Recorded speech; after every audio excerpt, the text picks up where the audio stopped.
Hi, welcome back to Focus on Arts. I am the master here, Patrick Van Slyke, and with me is my good friend Rockstar Bob. I call him Rockstar Bob because I'm still not sure of your last name. So but, we all have our shortcomings.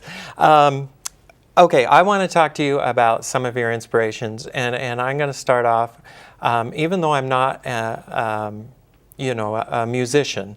I love music. I think that it's a universal love. I think everybody loves music. I mean, if you don't, you're a retard or something horrible. You know, something's happened to you and your brain is broken. Anyway, there were 3 times in my life where things really changed for me. When I first heard Boston's first record, my life changed dramatically.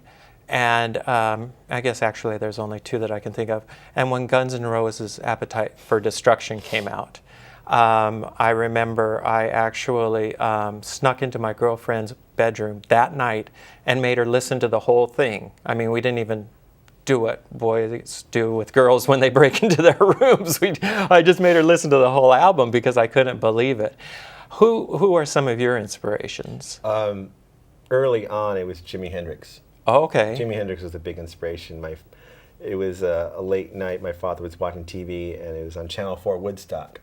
He said, "You can watch it." He's going to bed. He said, "Just keep it down." And I remember watching Jimi Hendrix do Star Spangled Banner. Oh. And for me, that was it. Oh. That was it for me. It blew my mind how just he played with his teeth, the feedback from his guitar, how he put it behind his back, and everything that Jimi Hendrix has ever was Jimi Hendrix. Right. That inspired me, and that actually gave me kind of the push to say, okay, you're going to play guitar. What really pushed me over the edge was I was going to my friend's house before school. He lived a block away, and his mother said he was upstairs in his room getting ready. I opened the door of his bedroom, I'll never forget it, and the condensation from the hot shower hit my face, and there was Eruption from Van Halen came on. Oh, and I just went, who? It blew my mind. Who's that? And he goes, oh, it's Edward Van Halen. He shows me he was already dressed and everything. He shows me the record, and I was like, and that was it for me. Oh, wow.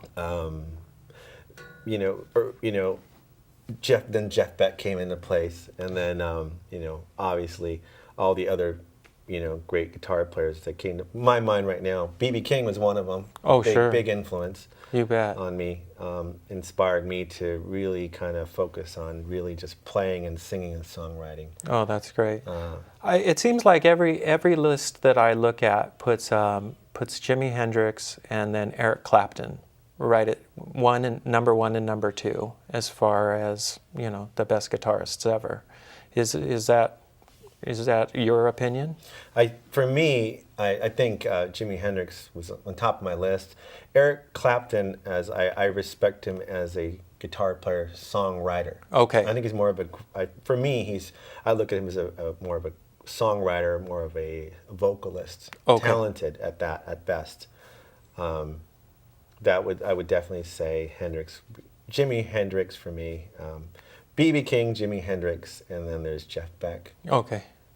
Those are the guys, that really that drove me over the edge. So. Did you so going back to it? What do you think about the band's Guns N' Roses? I mean, it was so powerful to me. Mm-hmm. Did it affect you, or was it just another band coming out of nowhere? Well, that's an interesting, real quick story, because I remember when Guns N' Roses, they were called Hollywood Rose. Oh. And I actually saw them play a club back in the day. And our friend's band was playing the Roxy in Hollywood, and he said, "You got to come down and see this band. They're playing before us."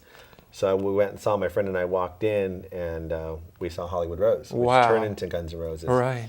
And I remember when Guns N' Roses started playing locally, and then they just exploded. Yeah. So I actually saw them kind of grow. Oh, wow. Through the scene, and when they just got signed, and then the album came out, like you were talking about, that was for me. It was like, I remember those guys. Yeah, I bet it was. But it was an interesting time. Like when the LA scene back in the day, that was really an interesting scene. That was, I think, the coolest deal. Oh yeah. Because a lot of great musicians, a lot of great bands came out of that scene. Did you hung out there a lot up in Hollywood? Absolutely, yeah. I hung out in the LA. I played the LA scene. Oh wow. I played the whole deal. So. That must have been really cool. It was a great time. I bet. Well, let's take a break, and when we come back, I want to talk to you about Bob the Man and what you have in store for your future. Okay? Sure. Okay. All right. Hang with us. We'll be right back with Rockstar Bob.